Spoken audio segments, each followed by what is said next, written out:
있어요. 그 위기 때 어떻게 되느냐? 그 순간에 하나님 앞에 엎드려야 돼요. 그거 다른 길이 없습니다. 위기 때는 하나님 앞에 엎드리라는 것이에요. 그래서 이 베드로가 지금 두 군인 틈에서 두 쇠사슬에 매여 누워 자는데 이렇게 표현하고 있습니다. 그러니까 양쪽에 다 군인들이 있단 말이죠. 쇠사슬에 묶여 있단 말이죠. 그러니까 이 날만 새면 죽어요. 베드로는. 그 군인들에 묶여 있고 그 상황 속에서 누워 자는데 파수꾼들이 문 밖에서 옥을 지키더라. 그리고 파수꾼들이 또 옥에서 지키는 거예요. 그러니까 베드로 한 사람을 지키는데 몇 사람이 파수꾼이 있었다고 그랬죠? 16명이 지키고 있어요. 한 사람 지키는데, 그러니까 베드로가 이게 나간다고 하는 건 생각을 못 했던 것입니다. 포기를 했을 거야, 아마. 이 도무지, 이 쇠사슬에 묶여 있죠? 또 이 밖에는 또 파수꾼들이 또 지키고 있죠? 어떻게 거기서 나갔냐고요. 그런데 7절에 보세요. 7절에 시작. 호련히 주의 사자가 나타나매 옥중에 광채가 빛나며 또 베드로의 옆구리를 쳐 깨워 이르되 급히 일어나라 하니 쇠사슬이 그 손에서 벗어지더라. 아멘. 베드로는 하나님을 경험했습니다. 하나님을 체험했습니다. 예수님과 함께 배를 타고 가는데 풍랑이 일어요. 풍랑이 일어났을 때 그때 예수님은 그 기도하시고 다른 곳에 계셨고 제자들만 갔는데 풍랑이 일어. 그러니까 밤 4경쯤 됐을 때 이제 죽을 수밖에 없는 상황이에요. 그런데 예수님이 나타나셨어요. 물 위로 저벅저벅 걸어서 나타나셨어요. 그러니까 제자들이 보고는 야 귀신 온다, 유령 온다 이렇게 얘기를 한 거예요. 그러니까 예수님이 내니 염려하지 말라, 안심하라 이렇게 말해요. 그러니까 베드로가 그 나서서 얘기하는 거예요. 만일 예수시거든 나를 명하여 물 위로 걷게 하소서. 그렇게 예수님이 오라 그러니까 베드로가 물 위로 저벅저벅 걸어가는 거예요. 그 사람은 최초로 물 위로 걸은 사람은 베드로밖에 없어요. 지금도 그래요. 지금도 물 위로 걸으면 죽어 우리는. 그 베드로는 예수님의 명예에서 걸어갔단 말이에요. 예수님을 체험했어요. 베드로는. 그러면서 베드로 보세요. 그 사도행전 2장에 보면 성령의 충만함을 받고 오순절날, 그리고 이 3장에 보면 어떤 사건이 나옵니까? 나면서부터 안전뱅이에요. 40년 동안 안전뱅이에요. 그가 안전뱅이라 구걸을 하고 있었단 말이죠. 그때에 베드로와 요한이 가다가 발걸음을 멈추는 것입니다. 그리고 그 안전뱅이를 주목하고 보는 것이에요. 그러니까 안전뱅이는 거지는 무엇을 달라고 그래요? 동양 좀 주시옵소서 그래요. 그러니까 베드로가 요한은 지금도 그렇지만 주의 종들이 뭐 돈이 어디에 있습니까? 돈이 없단 말이죠. 줄 것이 없어요. 그런데 베드로가 요한이 야 이리 나와봐. 그러더니 안수기도 하면서 나사렛 예수의 이름으로 명하노니 안전뱅이는 일어날지어다 하니까 40년 된 안전뱅이가 벌떡 일어나는 거예요. 예수님을 체험했어요. 베드로는. 그러면서 그 루터에 가서 또 애니아를 고치자니 중풍병 8년 된 그 애니아를 고친단 말이죠. 그러면서 또 다비다를 죽은 자를 놓고 기도했을 때 죽은 자가 살아나는 기적적인 역사를 체험했단 말이죠. 그러면서 베드로는 그 밤에 완전히 하나님께 맡기고 잠을 잡니다. 그러니까 베드로의 신앙을 보면은 변화예요, 변화. 그러니까 목회를 하면서 가장 즐거움은 뭐냐? 성도가 신앙생활하면서 변화되는 것이 목회자에게는 가장 기쁨입니다. 사람은 변할 수 있어요. 예수 만나면 변할 수 있다는 거예요. 베드로가 이제 옥에 갇혔을 때 하나님께서 천사를 보내요. 천사를 보내니까 천사와 함께 따라온 것이 무엇입니까? 광채라는, 빛이라는 거예요. 캄캄한 그 감옥 속에 천사가 나타났더니 빛이 쫙 비치는 거예요. 그 베드로가 자면서 그것을 본 거예요. 지금 호련히 주의 사자가 나타나며 옥중에 광채가 빛나면 또 베드로의 옆구리를 쳐 깨워 이르되 급히 일어나라 그래요. 베드로가 얼마나 깊이 잠이 들었는지 몰라요. 여러분 보세요. 내일이면 죽는 사람이 어떻게 깊은 잠을 잘 수 있어요? 근데 베드로는 하나님께 다 맡겼어요. 왜냐하면 그런 체험들이 있거든요. 하나님과 함께 하셨던, 예수님과 함께 동행했던 그 체험들이 있으니까 내 인생 모두를 하나님께 다 맡겨버리는 거예요. 맡기고 자는 거예요. 잠을 자는데 그냥 자는 게 아니에요. 여기 원문에 보면요.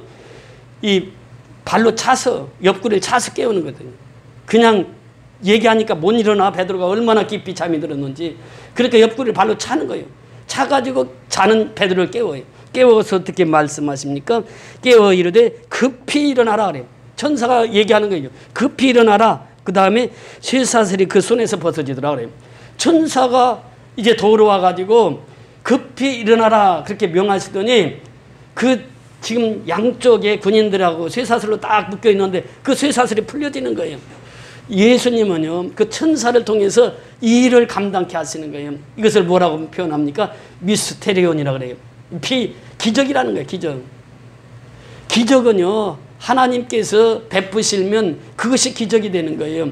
그 사람이 도무지 할 수 없는 일을 누구는 하세요?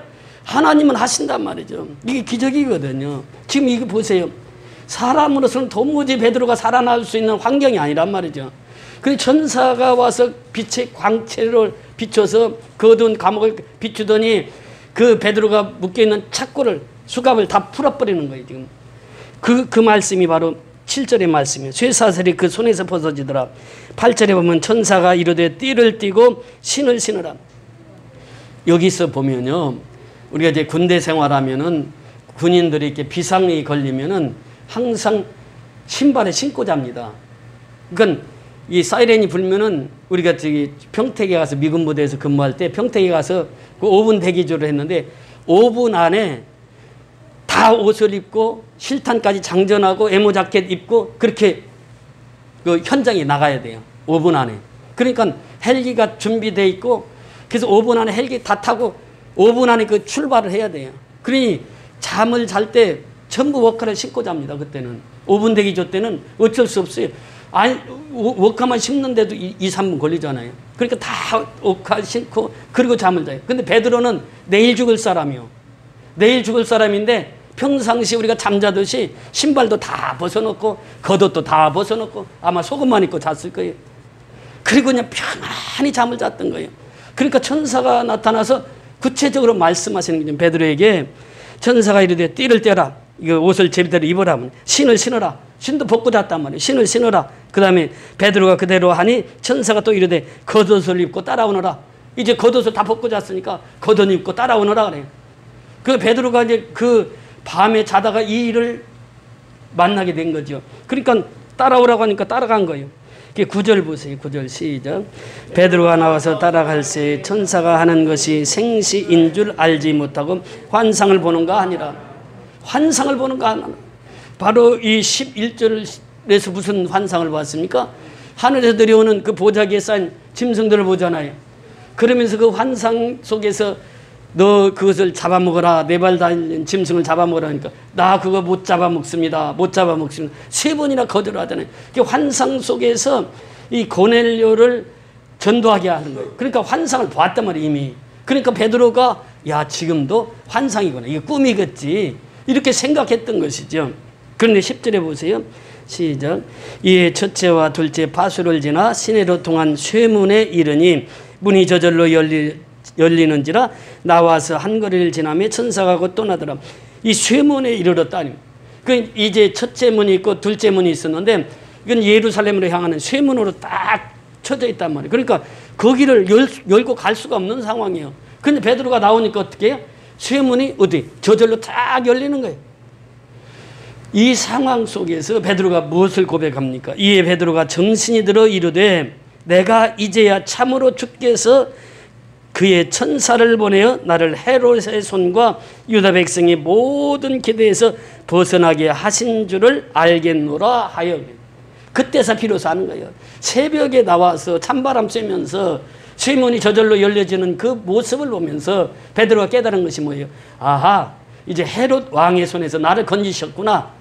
나를 살려주시는구나, 하나님이. 그러니까 베드로의 신앙은요, 처음에는 그렇게 신앙이 없었습니다. 베드로가 얼마나 다혈질적인 사람이요. 말고의 귀를 잘라버리고 그렇게 다혈질인 베드로가 예수를 만나고 예수를 경험하고 나서부터는 사람이 완전히 바뀐 거예요.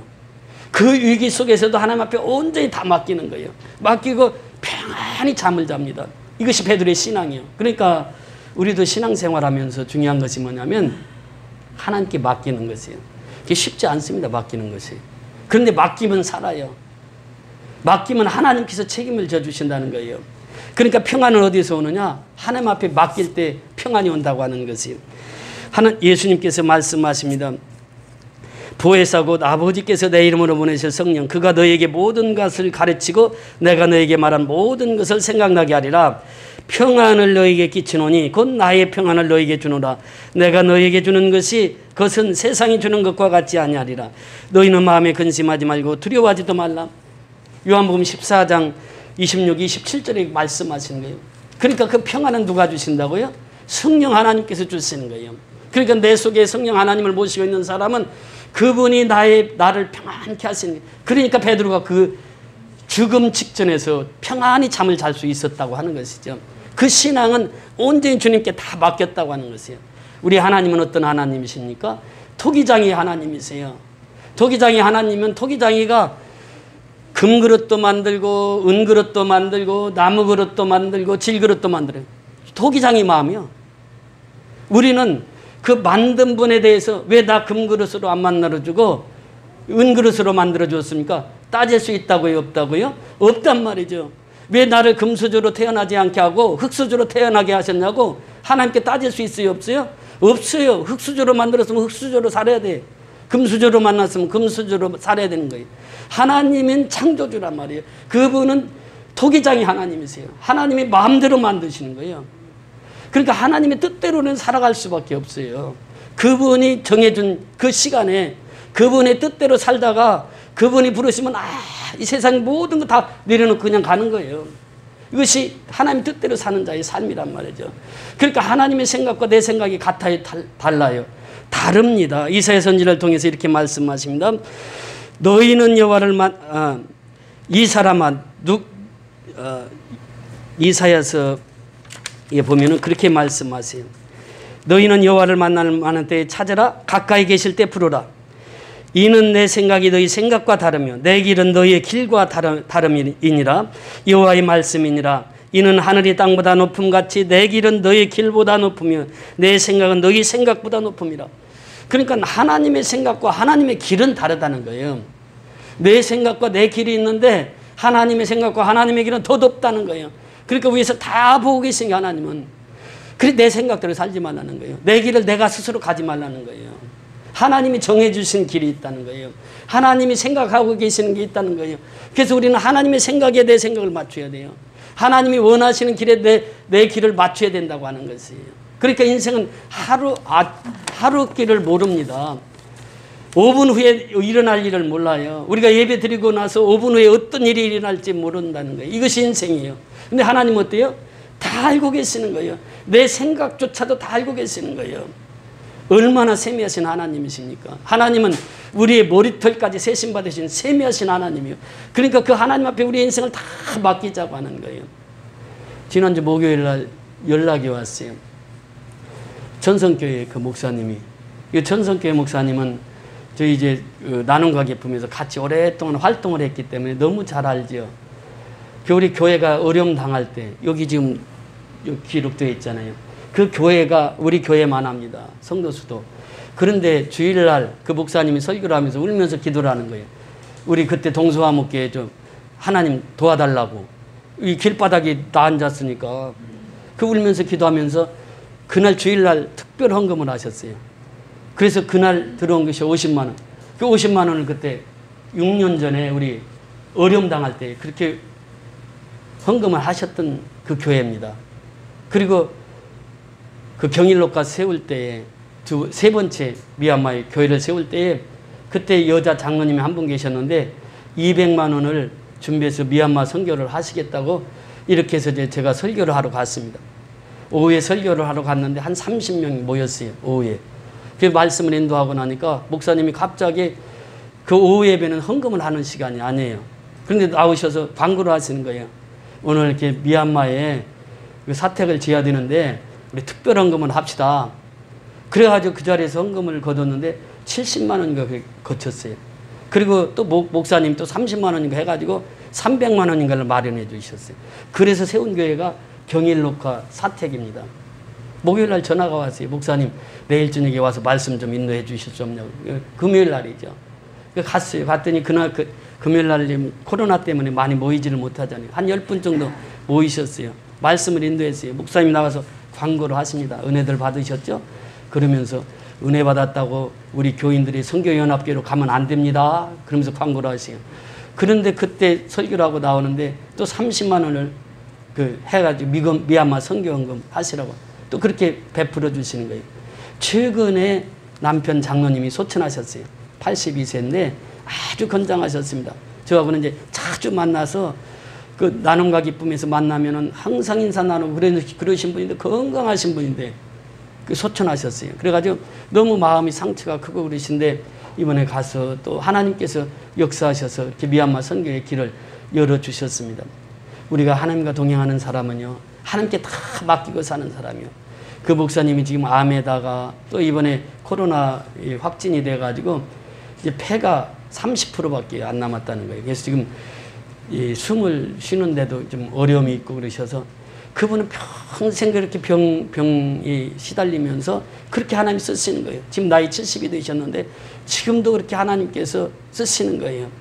참 하나님은 그 병 중에서도 그 목사님 들어 쓰시는 그 모습을 보면서 우리가 건강할 때도 하나님 앞에 충성해야 되겠다, 헌신해야 되겠다라고 하는 것을 깨닫고 왔습니다. 오늘 이 말씀에 보세요. 11절에 보니까 이에 베드로가 정신이 들어 이르되 내가 이제 참으로 주께서 천사를 보내 나의 헤롯의 손과 유다 백성의 모든 기대에서 벗어나게 하신 줄을 알겠노라 하여 12절 다 같이 읽습니다. 시작. 깨닫고 마가라 하는 요한의 어머니 마리아의 집에 가니 여러 사람이 모여 기도하고 있더라. 아멘. 신앙은 뭐냐? 깨닫는 것입니다. 우리가 하나님의 말씀이 아무리 주옥 같은 말씀이 임해도 내가 깨닫지 못하면 그 사람은 소나기가 쏟아지는데 그릇을 엎어놓은 사람과 똑같아요. 엎어놓으면 어떻습니까? 아무리 소나기가 쏟아져도 그릇에 물 한 방울 들어가지 않아요. 그릇을 제대로 놔야지 비가 오면 그 비를 받을 수 있는 것이에요. 은혜도 역시 마찬가지입니다. 깨닫는 사람 어떤 사람입니까? 심령의 문을 활짝 열어요. 주여 말씀하시옵소서. 나는 주의 말씀을 듣겠나이다. 들을 자세가 되어야 된다고 하는 것이죠. 고넬료가 어땠습니까? 베드로를 초청해서 베드로 갔을 때 고넬료가 베드로 사도가 오니까 엎드려 큰절을 하는 거예요. 베드로가 아니라고, 나도 사람이라고, 일어나라고. 그러면서 고넬료가 고백하는 것이 무엇입니까? 우리 하나님 앞에 은혜 받기 위해서 이 자리에 다 모였습니다. 전에 말씀드렸잖아요. 한 7, 80명을 모았다는 거예요. 그래서 가정풍의를 합니다. 베드로가 설교합니다. 그 모인 사람들이 다 은혜를 충만히 받아요. 왜? 준비가 돼 있단 말이에요. 준비. 그러니까 우리가 은혜 받는 사람은 준비가 돼 있어요. 준비가. 깨닫는 것이 은혜거든요. 깨달음이 없으면 은혜를 받을 수가 없는 것이에요. 신앙은 깨달음에서부터 출발이 됩니다. 깨달을 때에 하나님이 이 일을 하셨구나 깨달아지는 거예요. 그러니까 하나님을 떠나지 않아요. 하나님 앞에 집중합니다. 예배에 집중합니다. 그 생명 살리는 일에 집중을 해요. 깨달을 때 그래요. 깨닫지 못하니까 내 뜻대로 내 생각대로 살아가는 것이에요. 깨달을 때에 마가라 하는 요한의 어머니 마리아의 집에 이렇게 표현합니다. 여러분 성경 보세요. 자, 우리 집에도 가면은 문패가 있잖아요. 문패는 반드시 호주의 이름으로 문패를 하잖아요. 그런데 여기 보세요. 지금 뭐라고 표현하고 있습니까? 여기에 보니까 12절에 마가라 하는 요한의 어머니 마리아의 집에 그래요. 마가라고 하는 집과 또 어머니 마리아라는 집을 문패에다 두 개 다 붙여놨어요. 여기는 마가 집이고 여기는 마리아의 집입니다. 이렇게 어머니 이름하고. 왜? 아버지가 없거든. 아버지가 일찍 소천하셨어. 마가복음에 보면 그걸 이제 마가복음을 기록합니다. 이 마가가요 참 신앙이 좋았어요. 근데 또 신앙 좋은 사람도 넘어지고 쓰러져요. 이 마가라고 하는 인물을 보면요, 자기로 인해서 바나바와 바울이 선교 사역을 하다가 깨지게 됩니다. 마가 때문에 그랬어요. 1차 전도 여행 갔는데 너무 힘들어요. 우리 미얀마 가본 사람들은 아시겠지만 밥을 제대로 먹을 수 있습니까? 잠을 제대로 잘 수 있습니까? 이거 선교 현장에서 있다가 도망와 버렸어. 청년 마가가. 그런데 이 마가가 누구냐면 바나바의 조카거든요. 생질이란 말이에요. 그러니까 이제 2차 전도 여행을 가는데 그래서 삼촌은 자기 핏줄이니까 마가 좀 데려가자니까 바울이 어때요?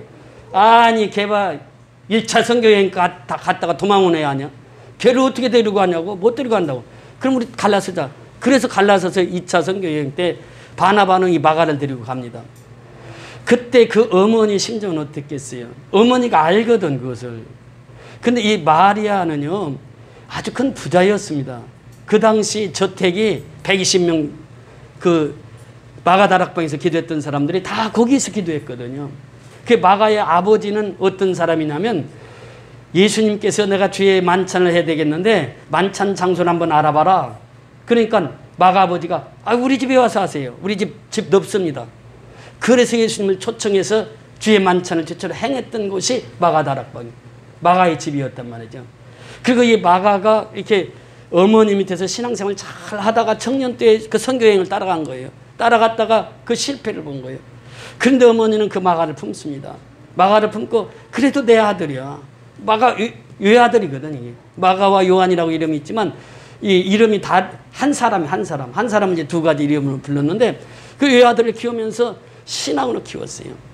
그러면서 이 마리아가 그 당시에 예수님이 십자가에 못 박히시고 야고보가 칼로 순교를 당하고 베드로가 옥에 갇혀 있는 그 상황 속에서도 마가는 자기 집을 오픈해요. 그러니까 죽으면 죽으리라 이 신앙입니다. 지금 그때 예수 믿는 사람들 다 잡아서 옥에 가두는 그 시기예요. 그런데 그 시기에 다 자기 집을 오픈합니다. 오픈하면서 내 집에 와서 다 하라고. 그러니까 예수님이 생전에 마가의 집에 가서 부흥회도 하고 말씀도 인도하고 그 예수님뿐만 아니라 또 사도들이 가서 그 기도하고 이 마가의 집에서 그래서 교회가 탄생된 거 아니에요. 그러니까 이 마가는 마가복음을 기록한 자입니다. 여러분 이 성경이 어떻게 기록됩니까? 1500년 동안 성경의 저자는 40명밖에 없어요. 그 40명 중에 한 사람이 이 마가라는 거예요. 어머니의 신앙입니다. 어머니가 자식을 키울 때는요. 자식이 좀 못하는 거 있어요. 그래도 어머니는 어떻게 해야 돼요? 내 자식이 최고거든. 내 자식을 품고 내 자식을 위해서 기도해야 되거든. 실패했을 때 마가 저놈 저 싹수가 없어. 그리고 마가를 버렸다고 하면 마가의 원저자가 될 수가 없었단 말이에요. 마가복음은요. 복음서 중에서도 가장 원복음서라 이렇게 표현합니다. 마가복음서를 통해서 누가가, 마가복음을 통해서 요한, 마가복음을 통해서 마태 이게 다 전파되거든요. 마가가 이렇게 중요한 위치에 있었단 말이죠. 바울도 나중에는 마가를 맞이합니다. 맞이해서 마가와 함께 사역을 해요. 마가는요. 베드로가 마가는 내 아들이라 이렇게 표현했어요. 그러니까 베드로에게 그렇게 쓰임을 받아요. 그래서 베드로의 전후서도 이 마가가 그때 통역, 베드로가 설교하잖아요. 베드로는 배우지를 못했거든. 어부였잖아요. 어부였기 때문에 설교를 하면 헬라말도 모르지. 로마 말도 모르지. 모르니까 누가 따라 붙여야 돼. 마가가 따라 붙었어. 마가가 다 통역해주고. 그러니까 마가가요. 그 평생 동안 그렇게 살다가 그 요세비우스라고 하는 분이 있는데 이분이 이제 교회 사가인데 이분이 그 기록하기를 마가는 애굽에서 알렉산드리아 교회를 설립하고 알렉산드리아 교회를 세우고 감독까지 해요. 감독까지 하다가 순교까지 합니다. 이게 마가예요. 그러니까 이 마가라고 하는 한 사람이 그 마리아라는 어머니 밑에서 이 마리아라고 하는 이름도요. 지금 성경에 나오는 이름만도 숱합니다. 그 예수님의 어머니 마리아가 있죠. 야고보와 요셉의 어머니 그 마리아가 있죠. 그 다음에 또 7 귀신 들렸다가 고침받은 마리아가 있죠. 나사렛의 누이 마르다의 자매 마르다가 있죠. 헌신적인 여자 그리스도인은 마리아가 있죠. 그 다음에 오늘 본문에 등장하는 마가의 어머니. 이 마리아가 이렇게 많이 나와요. 그런데 이 마가의 어머니 마리아는 마가 한 사람을 키워서 마가로 하여금 마가복음을 저술하게 하고 마가로 하여금 다툼도 있었지만 베드로와 바울과 바나바가 다툼도 있었지만 바울이 나중에 또 마가를 맞이해서 그와 함께 사역을 하고 또 베드로는 자기 친아들처럼 내 아들이라 그렇게 그 마가를 그렇게 칭했고 그리고 마지막 교회까지 세워서 감독을 하다가 순교까지 하는 이 마가의 집입니다.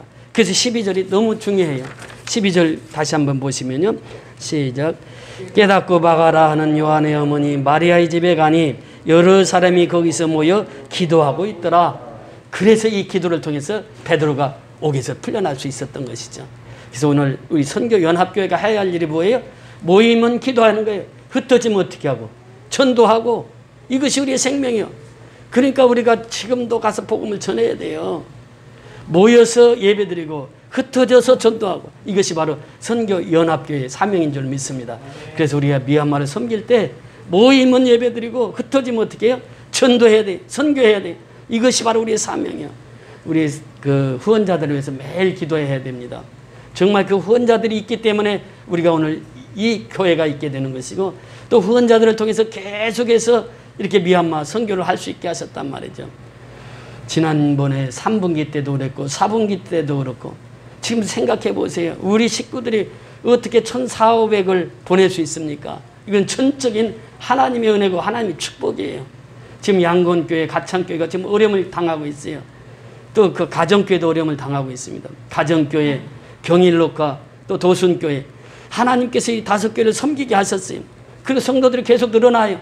세례받는 자가 계속 늘어나요. 그러니까 우리 선교원금도 계속 늘어나게 되는 거죠. 하나님이 하시는 일입니다. 그래서 우리는 그 하나님이 하시는 일을 깨달아야 돼. 깨달아야. 이 신앙은 깨닫는 것이거든요. 아, 이거 우리가 하는 것이 아니라 누가 하시는 거예요? 하나님이 하시는 것이구나. 마가라고는 한 사람을 통해서 하나님이 그렇게 큰 역사를 이루어 가신 것은 그 어머니 마리아가 있었단 말이죠. 마리아가 기도하는 어머니였고, 그 어머니의 아들 마가를 통해서 하나님의 위대한 역사를 이룬 것과 같이 우리 선교연합교 성도들을 통해서 지교회 350에서 한 400명 되는 그 지교회 성도들이 미얀마에서 잘 성숙해서 미얀마를 변화시키고, 또 그들이 선교사들이 또 나와서 세계를 선교할 수 있는 그런 지교회 성도들이 될 수 있도록 항상 기도해 주시기를 바랍니다. 오늘 주신 말씀을 생각하면서 우리 같이 기도하시겠습니다. 제가 먼저 기도하십니다.